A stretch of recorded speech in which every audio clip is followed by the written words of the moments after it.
You're listening to an Airwave Media Podcast. Good Robert Newburgh at this point says, okay, I realize that everyone thinks I'm a buggerer. I'm not going to change anybody's mind on this. I'm going to make the argument that it doesn't matter. He says, these rumors don't matter. You've told rumors about what I'm wearing. You've joked about my clothes. You've told all these nasty stories about me. Why does this matter? Why does this mean I can't be a chaplain in this unit? And that I find so moving, because that I think is really the heart of the Enlightenment. His way of saying the personal is not political. What I do in my personal life, what I may or may not do, how I dress, what I say, what rumors are said about me, these shouldn't matter to me doing my job and being treated equally to everyone else.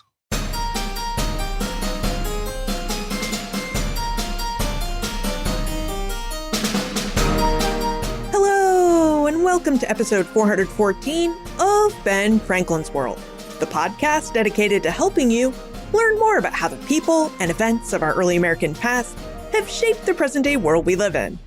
And I'm your host, Liz Covart. June is Pride Month, a time when we purposely reflect on the ongoing struggles and contributions of LGBTQIA+ individuals throughout history and today. It's a time when we should ask, how do we uncover queer lives from the distant past, especially in an era when language and records often erased and obscured them? Or what did queerness look like in early America, and how might it have intersected with power, religion, and empire on the eve of the American Revolution? John McCurdy, a professor of history and philosophy at Eastern Michigan University and author of the book Vicious and Immoral, Homosexuality, the American Revolution, and the Trials of Robert Newburgh, joins us to explore these questions through the remarkable story of Robert Newburgh, an 18th century British Army chaplain whose life and court-martial proceedings open a rare window onto early modern ideas about gender, sexuality, and identity. Now, drawing on court records, correspondence, and military archives, John helps us investigate how 18th century Britons understood and policed same-sex behavior, why Robert Newburgh's sexuality and character became central to his military service, and what Robert Newburgh's story reveals to us about the British Empire's treatment of queerness and about the historical challenges of naming and recovering LGBTQIA+ lives in the past. But first, we have a fun new episode for you next week. It commemorates the 4th of July by exploring the most frequently asked questions about the Declaration of Independence. Plus, we answer all of the questions that you sent in about this founding document as well. So if you're not already following Ben Franklin's World in your favorite podcast app, please do so, because I don't want you to miss this great episode. Okay. Are you ready to meet Robert Newburgh and see what his life reveals about homosexuality and queerness on the eve of the American Revolution? Let's go meet our guest historian.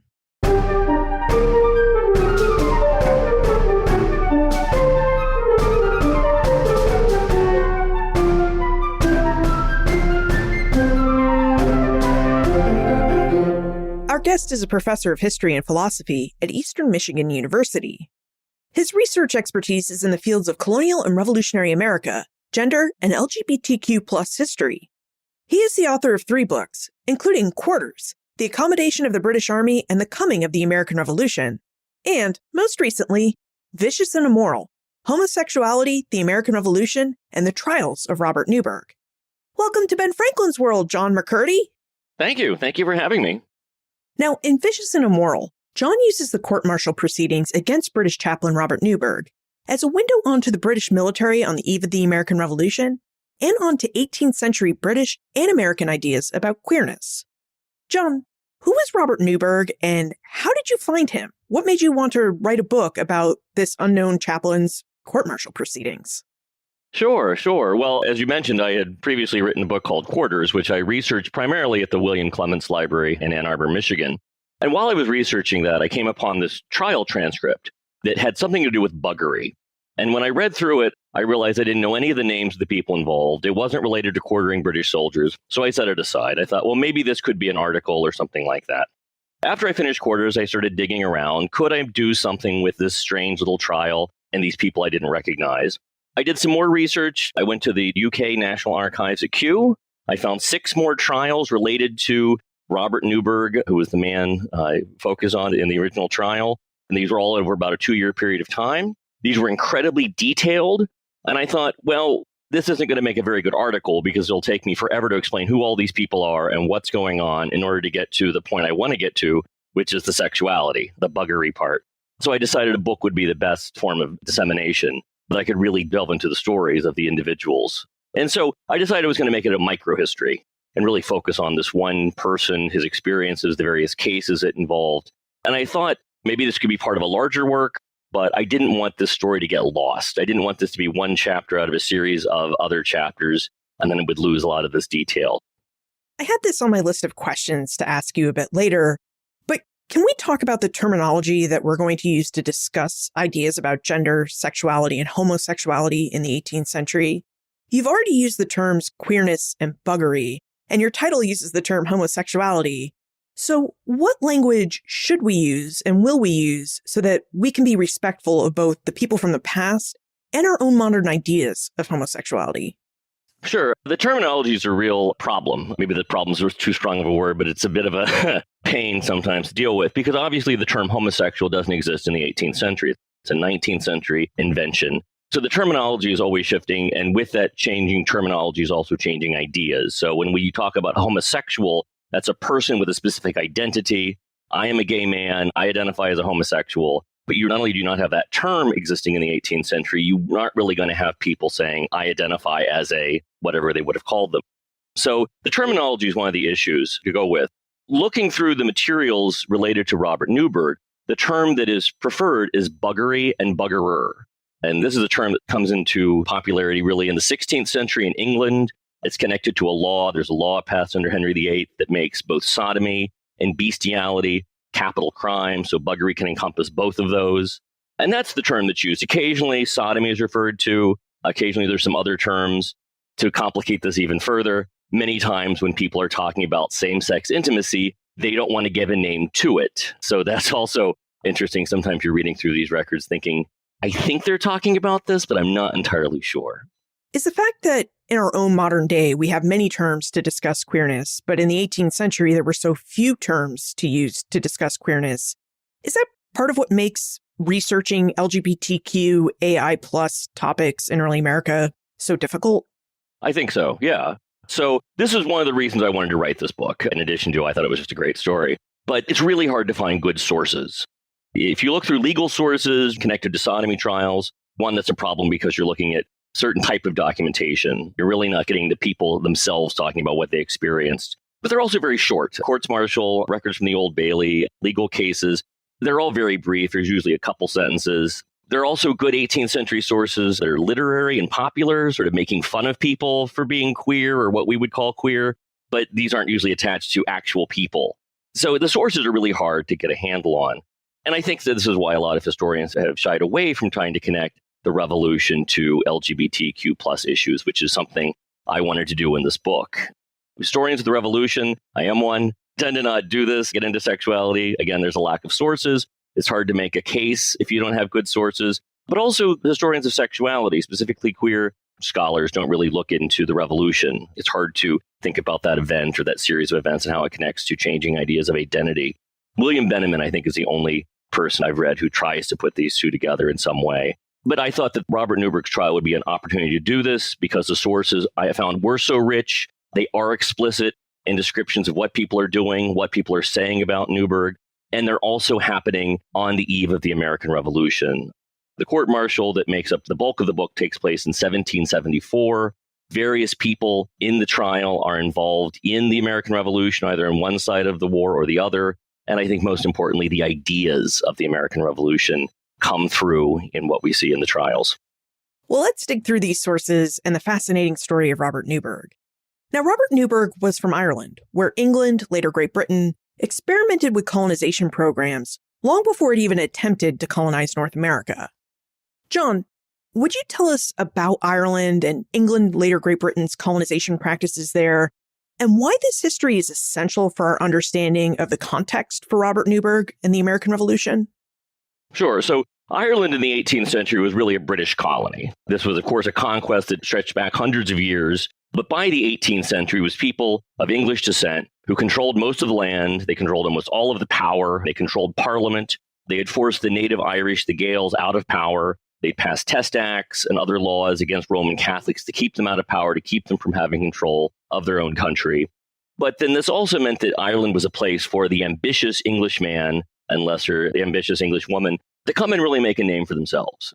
That this was a place where they could initially find land and become great. And we see this in Newburgh's family in particular. So his grandfathers were both large landowners, or what would have been called planters. In fact, you can go to Ireland and still see the mansions that these two men built. They're gorgeous. They have already become great. Robert's father, Arthur, goes a little bit different, and we see sort of a shift in how Ireland's changing by the 18th century. He becomes involved in linen manufacturing. Ireland will become very powerful and rich because there is this growing class of people like Arthur Newburgh who are starting to begin what we'll later know as the market revolution.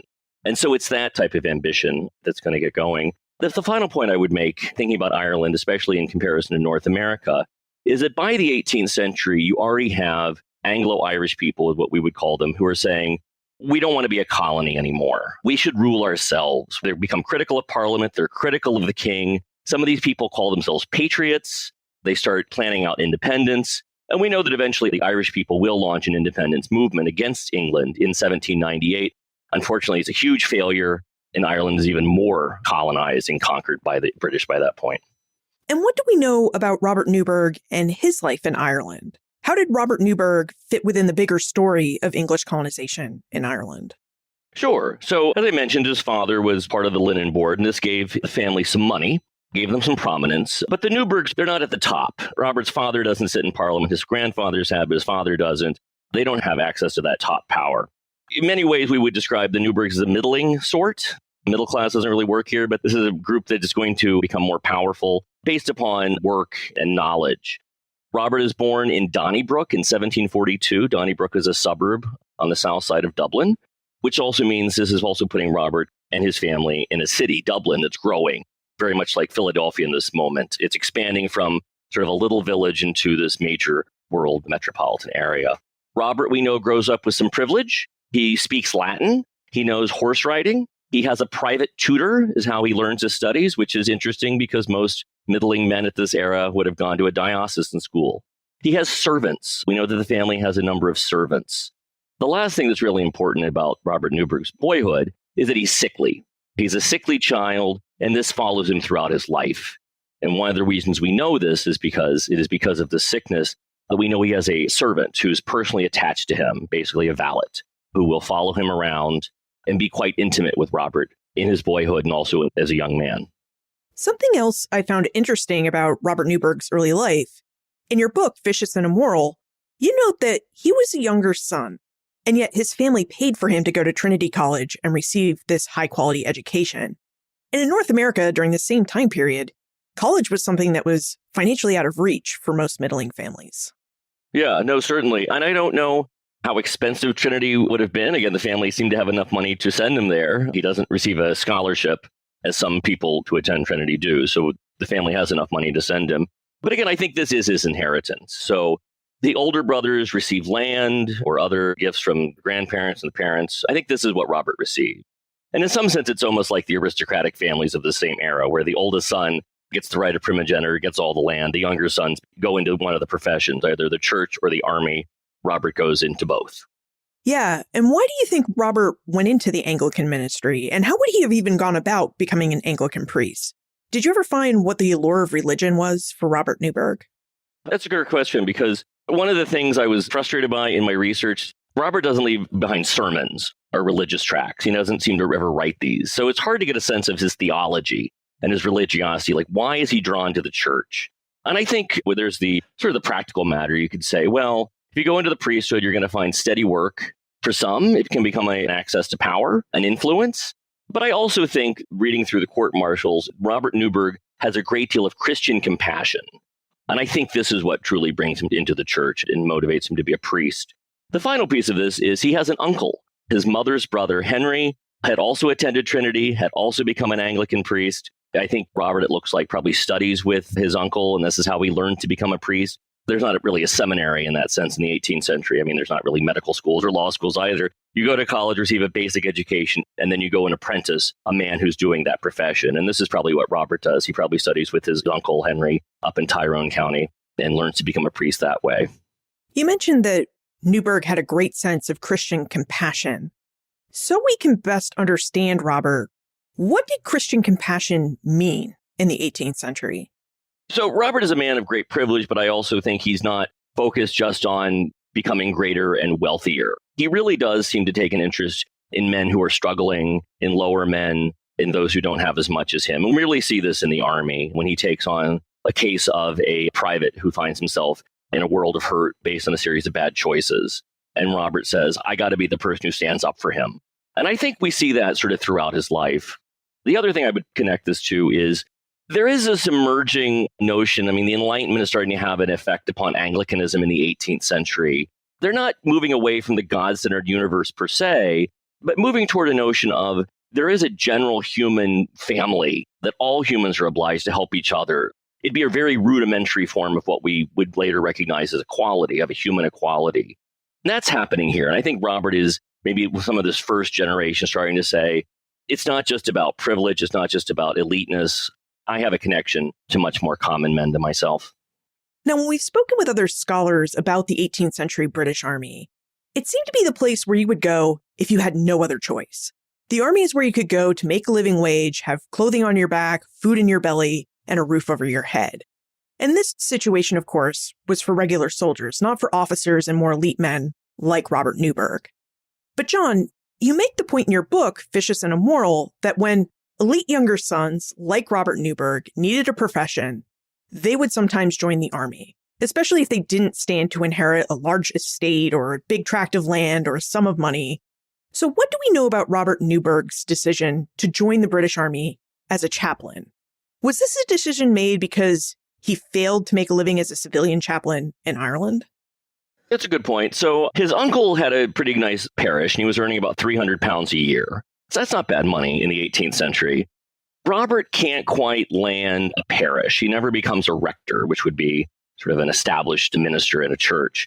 Rather, he's a curate. He spends 3 or 4 years basically as a religious journeyman, going from place to place. Some places would come with a parsonage, some would not. But he was making about £60 a year, which is considerably less. And again, I think anyone would understand this. Like, you can do that for a few years, but that's hard to imagine that being your entire life. So I think he sees the army as it's going to be a form of pay. There's going to be some opportunities for advancement. It's going to be more stable. There's going to be more opportunities there than he's going to find in the Church of Ireland.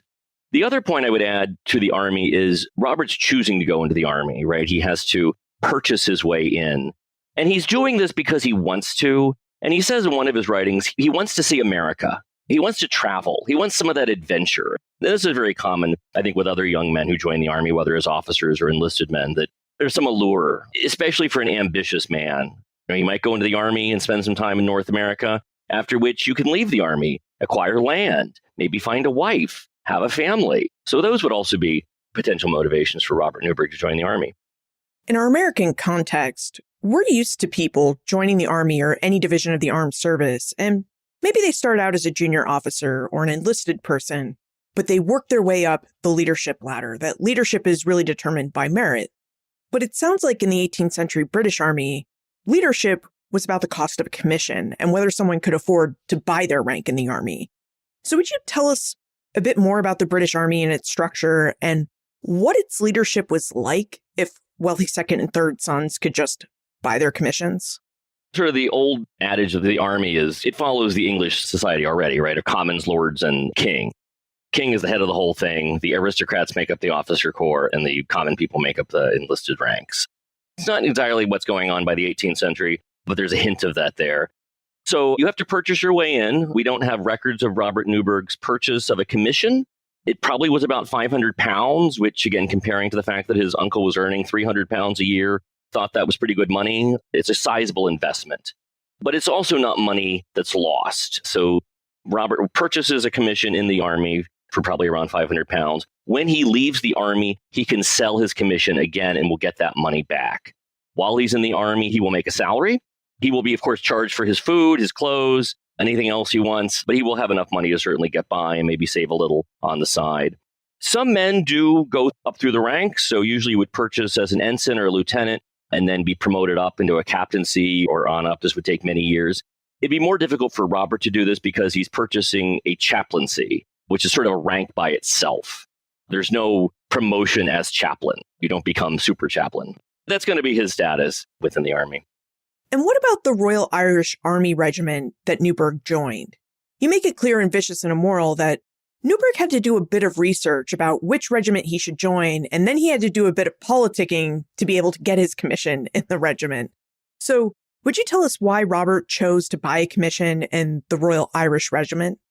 The Royal Irish Regiment comes out of the 17th century, part of England's colonization and conquest of Ireland. They formed this regiment. By the 18th century, the Royal Irish Regiment is renumbered the 18th Regiment and is part of just Britain's worldwide army. Since part of the War of Spanish Succession in Minorca, returns to England and Ireland for the War of Austrian Succession, and then will be sent to North America in 1767 as part of Britain's attempt to control its new colonies. There's evidence that Robert tries to purchase a commission as a chaplain in another regiment, in the 47th Regiment, and that this might be one of the places where one of the initial problems with a reputation, which we'll get into here in a minute. Because the story gets told later that he goes to the commanding officer of the 47th Regiment to purchase a commission as a chaplain, and they basically tell him no, that he has this bad reputation. And they don't tell him this at the time. They just say, we don't have anything available, and goes to the 18th Regiment and purchases a commission there. And the 18th Regiment's a good place for Robert to go. Like I said, a few years before he purchased his commission, the 18th Regiment has shipped out to North America. They are part of Britain's attempt to really take control of this new land they've won in the 7 Years' War. In fact, the 18th Regiment gets sent to Illinois, to the edge of the Mississippi River, right at the very western edge of the British Empire. They're surrounded by indigenous people, by French-speaking colonists. They feel very alone, very out of whack. The 18th Regiment arrives in 1767, a very healthy regiment. There's a commanding officer. There are 9 companies, each with NCOs and officers, about 40 men per company, wives, children. It's a very healthy-looking regiment. The time in Illinois is terrible for the 18th Regiment. Many men die, family members die, children die. It's boring. They're stuck out in the middle of nowhere, surrounded by nobody that looks like them or speaks like them. They get into fights, they get drunk. And at the end, a cabal of officers topple the commanding officer. They topple Lieutenant Colonel John Wilkins and send him packing, really leaving this unit in shambles. In early 1772, they're recalled back to Pennsylvania and will take up residence in the Philadelphia barracks, by which point the 18th Regiment is really a shadow of what it once been. And that's about the time Robert Newburgh joins them. What was Robert Newburgh's reputation, and why did it prove problematic for him that his reputation or rumors about his reputation preceded him to the 18th Regiment in Philadelphia? So the evidence we have is the first time Robert Newburgh is accused of buggery comes in May of 1773. So the previous fall, he purchased his commission. He's in Dublin at the time, and the British Army is leaving from Cork. Cork is the big place where everyone leaves Ireland from. So he makes his way down to Cork. He's waiting for it to be spring so he can find a ship to sail to North America and join his unit. In May of 1773, Robert Newburgh receives a letter from Thomas Batt, in which Batt says, "I've heard a story about you sleeping with your servant. This is a terrible story. This has impugned your character. You should not be in this unit. You will bring disgrace upon the 18th Regiment. You need to clear up these rumors before you join the army." Robert Newburgh says that this is the first time he's ever heard these rumors, but the evidence comes out later that these rumors have been circulating for a while, because the incident that Thomas Batt is referring to actually goes back to 1769, 4 years earlier, when Robert Newburgh had gone on a trip to Sligo on the west coast of Ireland and had taken his servant with him. And that's not unusual for a well-born man to have a servant, a personal servant with him. But the story that gets told is that the landlady goes to clean the room and says, "Well, I noticed that I set out 2 beds, one for the master and one for the servant. The servant's bed was not slept in." And so there's this story that, well, the servant has been sleeping with his master, has been sleeping with Robert Newburgh. And this story gets told around Ireland. Apparently, Robert Newburgh doesn't know this, but the story is reported in various places in Ireland between 1769 and then when it finally makes its way to Robert Newburgh in 1773. So people all over Ireland are talking about him and his servant and what they may or may not have been doing. I find it fascinating that, at least on the face of it, Robert Newburgh seems to have no idea that this rumor about him being a buggerer is circulating around Ireland. And of course, this caused him to seem very surprised when Batt confronts him with this rumor. Yes, I don't have a reason to think that Newburgh is lying in that. But again, Ireland's not that big. The people that Newburgh would know, I mean, there's not that many people of importance that he would be in contact with. It is hard to imagine that the story wouldn't get told or wouldn't make its way back to him. There's also something about, that I think is particularly related to queer history here, is that homosexuality, queerness, there's a blue humor to it, especially in the 18th century. So I think a lot of guys like to tell these stories, and these stories get told a lot. Because what begins as a rumor gets turned into a story, gets turned into a joke. When Captain Bat hears the story, he doesn't just hear, oh, there's this guy who's about to be a chaplain who slept with a servant. Rather, he hears stories of, oh, you don't want to be on the same ship when you sail to America, because Bat had previously been a captain in the 18th Regiment and has sold out, but he's heading back to Philadelphia to open a wine shop. He's married, he's left the army, he's going to become a civilian now. But he's also looking for passage back to America. And he hears a story, you should not sail with this man on your ship, because he's going to try to bugger you. And this story gets told to him by a couple of different people. By the time the story gets to Thomas Bat, it's not just, oh, there was some inappropriate sleeping. And to be truthful, it wasn't unusual for two men to sleep in the same bed in the 18th century. Rather, this has become a much bigger story, a much bigger claim of Robert Newburgh's a sexual predator. He's a corrupt person. He has poor character. It had become a much bigger deal than just who he was sleeping with. I don't know if it was possible for you to tell, given the sources you had, but was the worry among the army that Newburgh was, as we would say today, that Newburgh was a gay man? Were the soldiers worried that Robert Newburgh might come on to them, ask them out on a date? Or was the fact that Newburgh was different in his displays of masculinity, in his dress, his mannerisms, plus he was a man of God, is that what caused a sense of fear and anger around the Royal Irish Regiment about Newburgh's arrival? Yeah, I think it's several of those points. So I think religious figures, religious leaders, priests, always, there's a queerness to them there. I mean, that's not going to be unusual to anybody in the 18th century. And mostly wouldn't be thought of as sexual. It would just be, you have this guy in the army who has a commission, but he's not there to fight. He's there to basically take care of dying men, to give last rites, do things that aren't really military. So there's already an oddness to a chaplain. But I think also with the story of how we should think about Newburgh in this is, the story comes that he's been sleeping with his servant. The stories have become more and more fantastic because they've circulated around Ireland. And then he does nothing to allay fears of the men who are telling these stories and hearing these stories. I describe him, he's a very difficult person. Robert Newburgh will not take anything lightly. He's very fussy. He's very litigious. He talks back. He's not one who's going to play along, right? He's not going to go along to get along. And I think that also irritates people. And I think then connects back to this idea of he's a problem, and that problem might actually be that he's this kind of buggerer, that there's something corrupt in his character. Because this is one of the things I found so interesting in how the trial transcripts kind of play out, that early on, men like Thomas Bat will say, you're accused of the specific crime.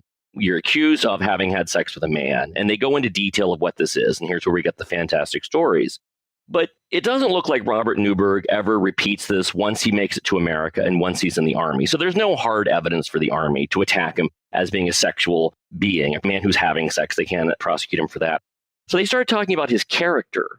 They start talking about he's a man of poor morals. He's a man who doesn't go along. He's a man who doesn't know his place. There's something corrupt and immoral about him. And I find this very interesting because looking at the 18th century, historians of sexuality usually say, we don't really have homosexuals in the 18th century because we don't have people who say, I am a homosexual. This is how I identify. This is my identity. And I think that's true. But for people looking from the outside in the 18th century, I think they're starting to see more of this. And I think the word character is one way of describing that they are beginning to identify that there are certain men who are just different. And that difference is connected intimately to their same-sex actions, or at least their same-sex desire. So Thomas Bat meets Robert Newburgh as they're both preparing to set sail for Philadelphia. And Bat tells Newburgh that before he leaves Ireland, he really needs to clear up his reputation as a buggerer. Like, don't join the regiment until you've done this. As we have a bit of suspense here, what did Robert Newburgh do next? Let's take a moment to thank our episode sponsors, and then let's find out what Robert Newburgh did. John, what did Robert Newburgh do after Thomas Bat tells him that he needs to clear his name before he joins his regiment in Philadelphia? So Robert Newburgh finally finds someone to take him across the ocean. Bat precedes him by about a month. So Thomas Bat arrives in Philadelphia, which is where the 18th Regiment was stationed. He connects back with his old friends. and starts telling them stories. There is the chaplain on the way. He did horrible things. Let me give you all the details. Robert Newburgh arrives in Philadelphia in September of 1773. His sickness slows him down, his sort of perpetual illness that he always seems to have. When he gets to Philadelphia in September of 1773, he's initially pretty well welcomed. A number of officers who will later turn against him are cordial. He becomes very close friends with two subalterns. Subalterns are for what we call officers who are below the rank of captain. So there's a Lieutenant Alexander Fowler and an Ensign Nicholas Trist. They're very friendly with Newburgh. They start having meetings. They discuss history. They discuss religion. They become quite good friends with Robert Newburgh as well. Robert Newburgh also was able to hire a servant. Officers in the British Army in the 18th century would hire a servant. This wouldn't be someone from outside the military, but rather would be an enlisted man who would earn an extra pence or a couple of shillings for doing the service. Early on, things seem to be okay with Robert Newburgh when he arrives. Things seem to change by about November. And there's one incident in particular that always seems to be a pivot point because it comes up later in the trial. And this is when one of the captains, Benjamin Chaplain, is out visiting the secretary to the governor of New York. They're out in rural Pennsylvania, somewhere between Philadelphia and New York. They're having a lovely walk. And this guy goes riding by on a horse, dressed very flamboyantly. And the secretary turns to the captain and says, "Oh my God, who was that? Like, whose groomsman was that?" Just sort of appalled by what this man looked like. And Chaplain says, "Well, that's actually our chaplain." The secretary to the governor of New York is horrified. He says, "That guy looks like a jockey. He looks like a groomsman. He does not look like a chaplain. He does not look like a religious man at all." This embarrasses Chaplain. Chaplain then goes back to the Philadelphia barracks. And this is when Chaplain really turns against Robert Newburgh. And Chapman's probably the most powerful of the captains in the regiment. He's certainly the most influential. So by late November, early December, everyone in the 18th Regiment knows, do not go to Newburgh. He's a bad man. He has a bad reputation. You don't want to be associated with him. And this really changes Robert Newburgh's experience because early on things have been okay, but now no enlisted man will come to him. No one will come to him for spiritual guidance. He can't do his job. And he's kind of stuck. And he's like, well, I'm going to have to seek further recourse. And what sort of recourse could Robert Newburgh seek at this point? Soldiers have talked about his reputation, even before he arrived in Philadelphia, and they issue these seemingly baseless charges against his reputation, which leaves Newburgh unable to serve in his post. Could the British Army have thrown Newburgh out of the army as incapable of doing his job at this point because of all these rumors? It would be difficult because he has this commission. So he could have his commission canceled or revoked, but that would be very extreme. No, his sort of the thing he's told to do is, well, go talk to your commanding officer. So there's Major Isaac Hamilton is at this point commanding the 18th Regiment. And Hamilton's a weak leader.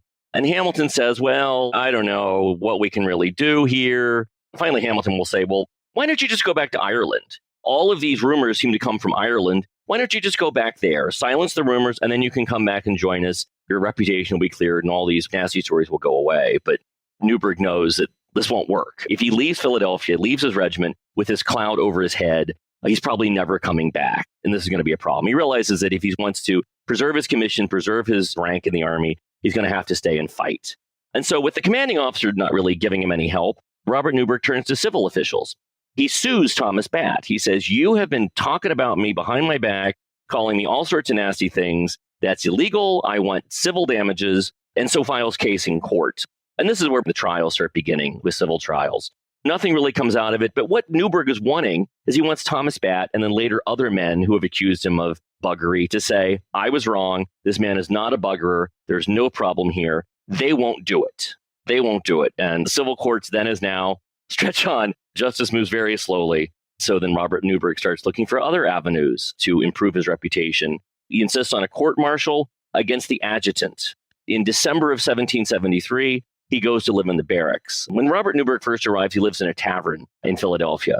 And I think this is because he doesn't really understand how the army works. He's not from a military family. It's his first time in the army. And he's like, well, I'm an officer. I'll just do what I want. I'll stay where I want. Orders bread and beef and sends the bill to the army, to the quartermaster and the adjutant, at which point he's told, no. If you want the army to feed you, you have to come live in the barracks. He goes to the barracks and he selects a couple of rooms. He says, these are 2 rooms I would like to live in, one for me and one for my firewood. And the adjutant says, no, I don't want to give you that room. I'm giving you a different room. Robert Newburgh takes this as a slight, that he's getting lesser than a man of his rank should get. And Newburgh also wonders, is this guy treating me differently because of these rumors about me and my sexuality? And so Robert Newburgh insists that the adjutant and quartermaster be court-martialed. Again, trying to get them to say, we were wrong. This man is not a buggerer. He's perfectly fine. Everything that's been said about him is not true. I know we want to dive into Robert Newburgh's court-martials because, of course, Robert Newburgh has more than one court-martial. But before we dive in, John, what do we mean when we say court-martial? What action is Robert Newburgh asking the British Army to take on his behalf? There are two types of court-martials. The most common one is a regimental court-martial. So the most common problems in the Army are a man's off duty, or he falls asleep when he's supposed to be keeping watch, or he gets drunk, something like that. And for those, you'll have a regimental court-martial, which is usually pretty quick, maybe the course of an hour. And the Army, that particular unit just decides, you were in the wrong, here's your punishment, and they move on. An officer, and a chaplain who would be considered an officer, doesn't get that treatment. He gets a much better treatment. He gets what's called a general court-martial. A general court-martial has to be ordered by a general, hence the name, but it's made up of men from officers from other units. Other regiments will come and sit as a jury to sit in judgment of the person. General court-martials are sort of interesting. In the big one that will come in August of 1774 that ultimately decides the case, Captain Chaplain is the one who will serve as the Army's prosecution, but Robert Newburgh is left on his own to come up with his own defense. It's clear that he has legal experts in Philadelphia and that area who are advising him, but he's basically his own defense attorney.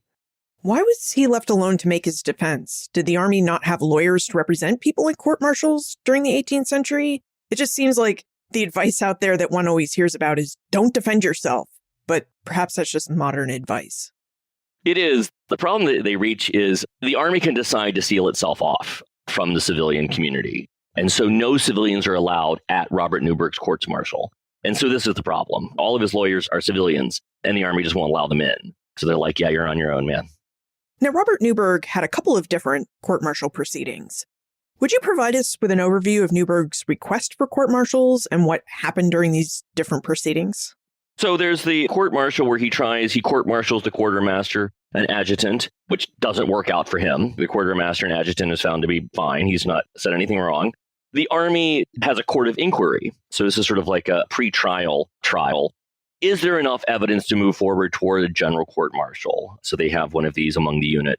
This is also inconclusive and doesn't settle the matter. So this is why Robert Newburgh keeps pushing for a general court-martial. He keeps just ratcheting it up, trying to say, I'm going to need as authoritative of a voice as I can to say, I am not a buggerer. I have not done wrong. I should take my place as chaplain in this unit and return to my business. There's a reluctance to give him a court-martial.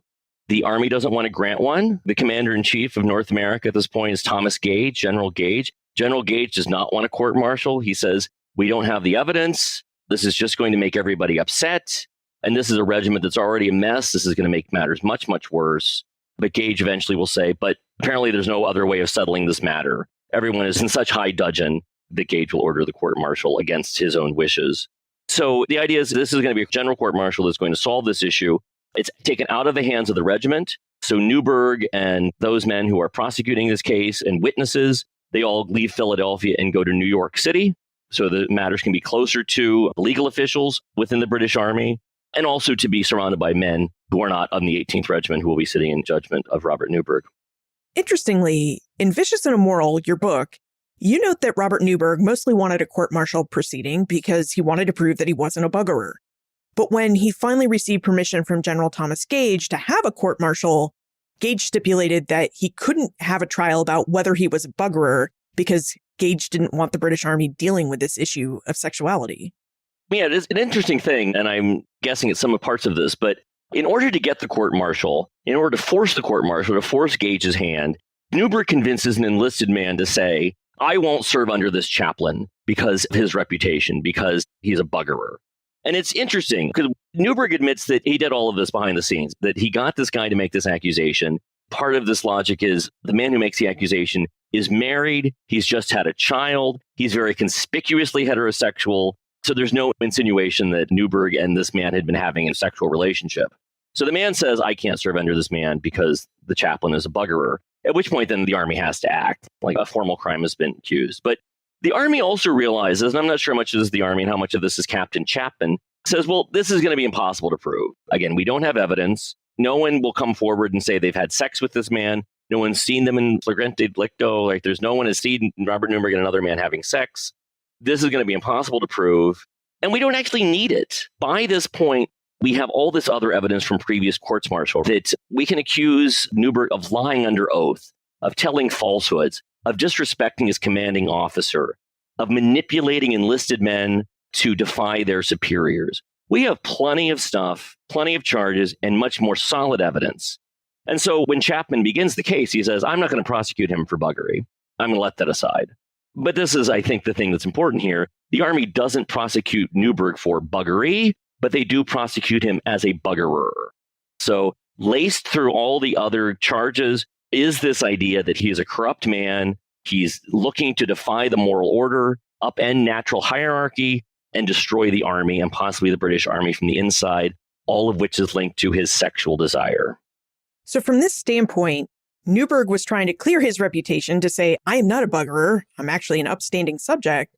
And Chapman argued for the Army, saying that we don't know if he is or isn't a buggerer. We just know that Newburgh has a bad reputation and we want him to leave the Army. Right. Had Robert Newburgh been accused in the criminal court of sodomy, he could have been put to death. The Army is not seeking that type of recourse. They don't want to prosecute him as a buggerer. They just want him to leave. They want him to go back to Ireland, go to another unit, do something else. That is their MO here.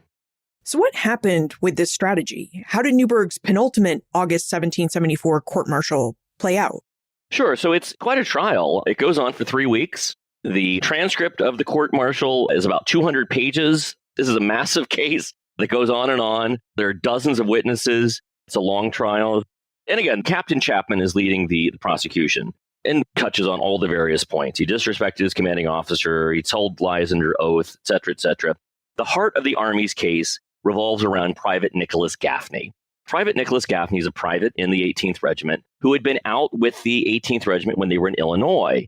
Was very unhappy in Illinois. When he comes back to Philadelphia with the rest of the unit, he starts becoming more unhappy, and he starts accusing his superior, his captain, John Shee, of corruption. He says, well, when we were back out in Illinois, you were selling goods to the men, to the soldiers, at marked up prices and keeping all the good stuff for yourself. The problem is, if you're an enlisted man and you accuse an officer, specifically your captain, of corruption, and you can't prove those charges, the captain will then turn around and prosecute you, which is what happens to Private Gaffney.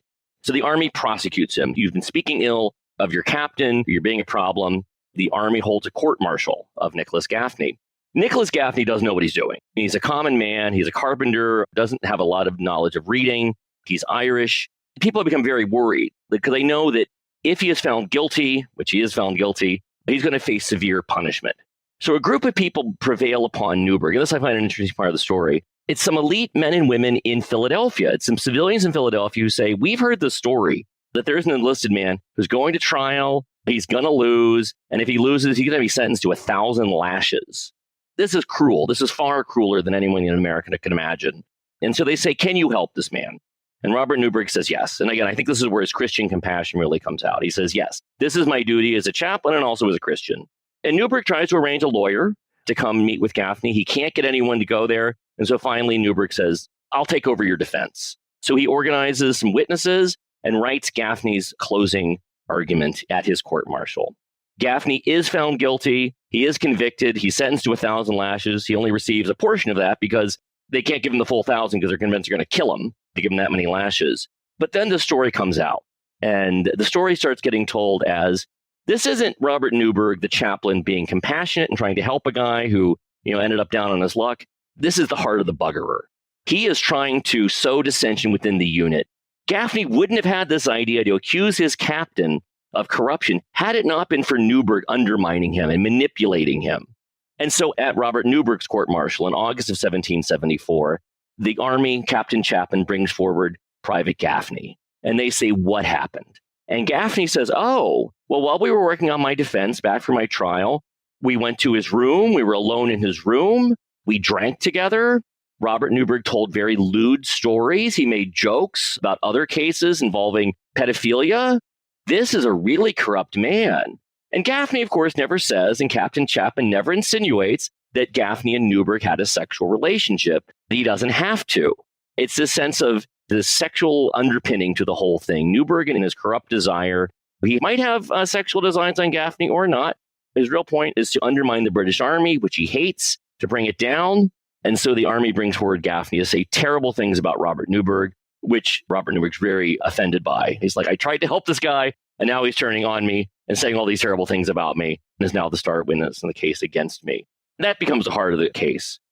Newburgh also mounts a substantial defense. He calls forward a number of men to speak on his behalf, men to speak to his character. Lieutenant Fowler and Ensign Trist, his good friends in the 18th Regiment, come forward to speak on how good his character is. And then I think the final point I would just make about the court-martial that really speaks to me is the closing. He gives a really impassioned closing argument that I think is one of my favorite pieces of writing I've seen throughout early American writing, early American history. Because Robert Newburgh at this point says, okay, I realize that everyone thinks I'm a buggerer. I'm not going to change anybody's mind on this. I'm going to make the argument that it doesn't matter. He says, these rumors don't matter. You've told rumors about what I'm wearing. You've joked about my clothes. You've told all these nasty stories about me. Why does this matter? Why does this mean I can't be a chaplain in this unit? And that I find so moving, because that I think is really the heart of the Enlightenment. His way of saying the personal is not political. What I do in my personal life, what I may or may not do, how I dress, what I say, what rumors are said about me, these shouldn't matter to me doing my job and being treated equally to everyone else. And how did the court-martial turn out? Were the officers moved by Newburgh's impassioned closing? I don't know. Captain Chaplain is not moved by it, certainly. And I think some of the officers find it compelling. I don't want to give the entire story away, other than to say everybody is disappointed by the decision. John, you said you hoped that Robert Newburgh and his court-martial proceedings would open a window onto the American Revolution and onto gay experiences during the Revolutionary era. But you also noted in Vicious and Immoral that Newburgh's windows onto these areas of early American life are imperfect. Why does Newburgh offer us imperfect windows into these areas of life? And what did his experiences in the British Army reveal about the Revolutionary period's perception of gayness and queerness? It's an imperfect window. I think Robert Newburgh is an imperfect subject for asking this question about what is the relationship between homosexuality and the American Revolution? What role do queer or potentially queer people play in the creation of the United States? It's imperfect. One, because I'm not 100% sure that Robert Newburgh actually was a buggerer. There is no evidence he actually had sex with men. He himself kind of obfuscates. He never denies that he's had sex with a man, but nor does he ever admit to it. We're dealing with a lot of rumors. And I think the rumors are important because they get us to see how are people thinking about sexuality. And I think for me, that's one of the really interesting conclusions I took from this book and from this research, that I think I had this idea that ideas of queerness and homosexuality were really 20th century ideas, right? It's the lavender scare, these types of things. These are very 20th century ideas. No, in the 18th century, there was a full-on moral panic about men having sex with men. And a lot of the ideas that we associate with queerness today are alive and well in the 18th century. Again, that idea that Robert Newburgh can be identified as a buggerer, not because of what he's doing, but because of what he looks like, because of how he acts, how he relates to other men. None of this has to do with sex. It all has to do with character, or what we would call sexual identity. Those ideas are there. So I think that's one of the most interesting things I found. That the 18th century, they know that certain men have sex with men. They don't like it, but they know it's certainly part of creation, part of the world in which they live.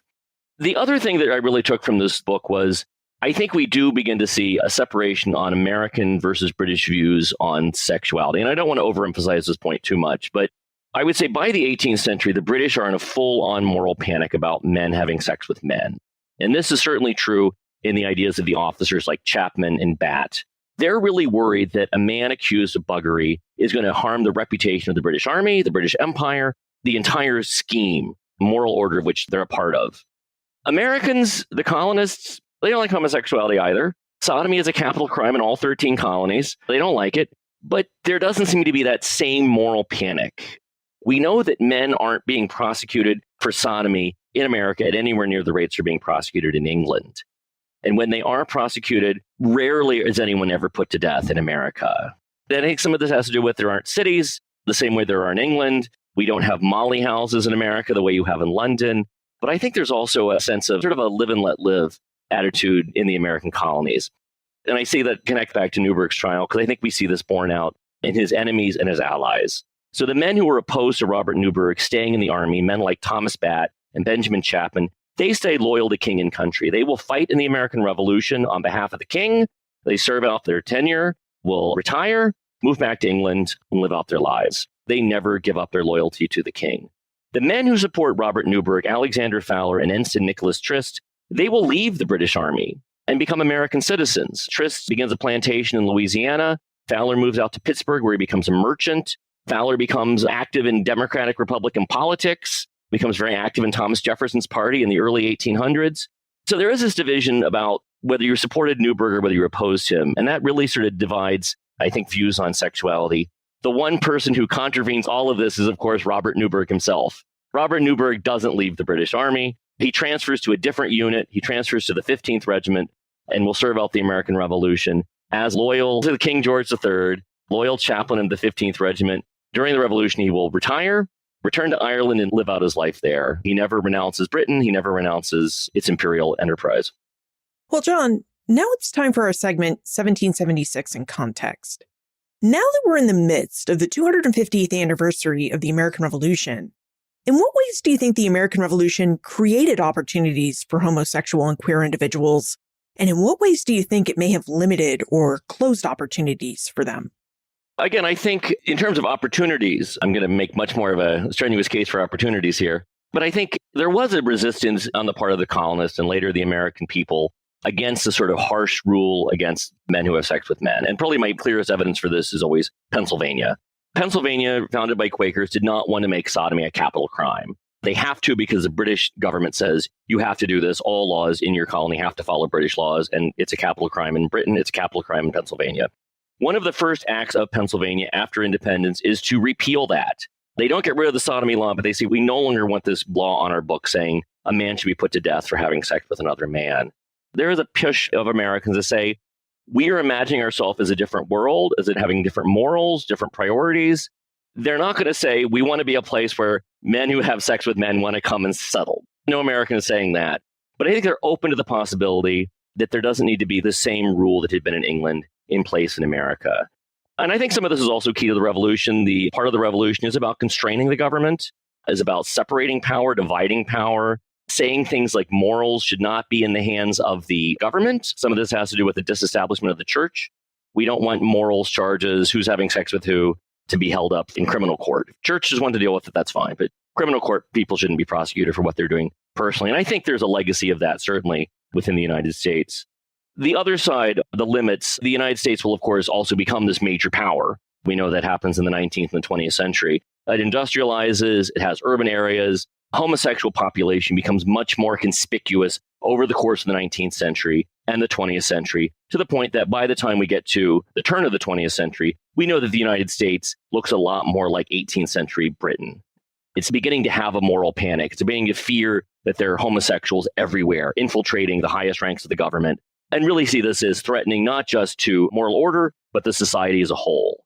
This is the sad part I always find. So the United States, I think, begins charting a very different path from Britain, and one that's going to be much more open and have possibilities for same-sex and queer individuals.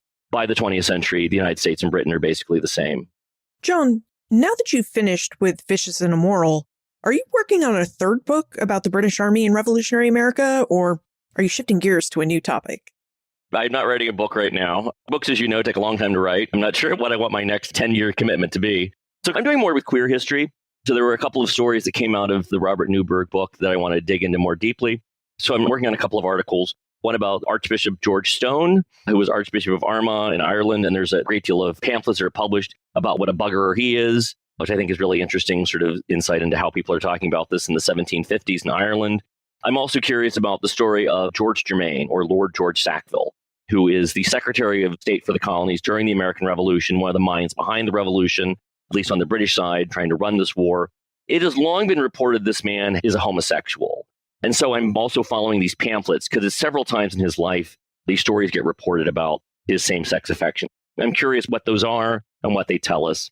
Long term, I'm interested in these ideas of character. So in the context of Robert Newburgh, character really seems to be a stand-in for what we would call sexuality or sexual identity. That's not a one-to-one sort of comparison. It's a word that's approximating something else.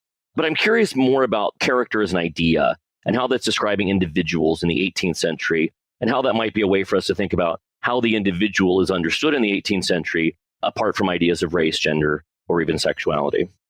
And if we have more questions about our conversation today, where's the best place for us to get in touch with you? Sure. You can find me through the Eastern Michigan University website, or you can email me directly at jmccurdy@emich.edu. Well, John McCurdy, thank you so much for joining us and for introducing us to Robert Newburgh and what his life reveals about life and character in the mid to late 18th century British Army, and more about the period's perceptions of homosexuality. Well, thank you. Thank you for having me. It's been a lot of fun. John McCurdy's exploration of Robert Newburgh's life and trials offers us a rare, deeply human glimpse into how early Americans and Britons understood queerness, morality, and identity in the 18th century. Now, we often assume that ideas about sexuality and identity are modern concerns. But as we just heard, the past is full of people who lived complicated, often vulnerable lives outside of the norms of British and early American society. Exploring the lives of people such as Robert Newburgh helps us better understand the origins of the cultural frameworks we often grapple with today in our own time. Now, Robert Newburgh's story isn't just about scandal and disgrace. It's a story about the fragile boundaries between private life and public reputation, between compassion and suspicion, and about how difference could serve as a source of fear or even empathy. By revisiting stories like Robert Newburgh's, we expand our understandings of the early American past to include the lives and experiences of those who were long kept at the margins. And by expanding our understanding, we gain a deeper, more inclusive view of the Revolutionary era, a view that reminds us that struggles for identity, belonging, and recognition aren't new, but enduring parts of the human experience. Look for more information about John, his book, Vicious and Immoral, plus notes, links, and a transcript for everything we talked about today on the show notes page, benfranklinsworld.com/414. If today's episode resonated with you, you liked it, please share it. Friends tell friends about their favorite podcasts. Production assistance for this podcast comes from Joseph Edelman, Karen Wolf, and Morgan McCullough. Breakmaster Cylinder composed our custom theme music. This podcast is part of the Airwave Media Podcast Network. To discover and listen to their other podcasts, visit airwavemedia.com. Finally, how might recognizing stories like Robert Newburgh's change the way we understand the American Revolution and who it was for? Let's have a conversation about it. Liz at benfranklinsworld.com.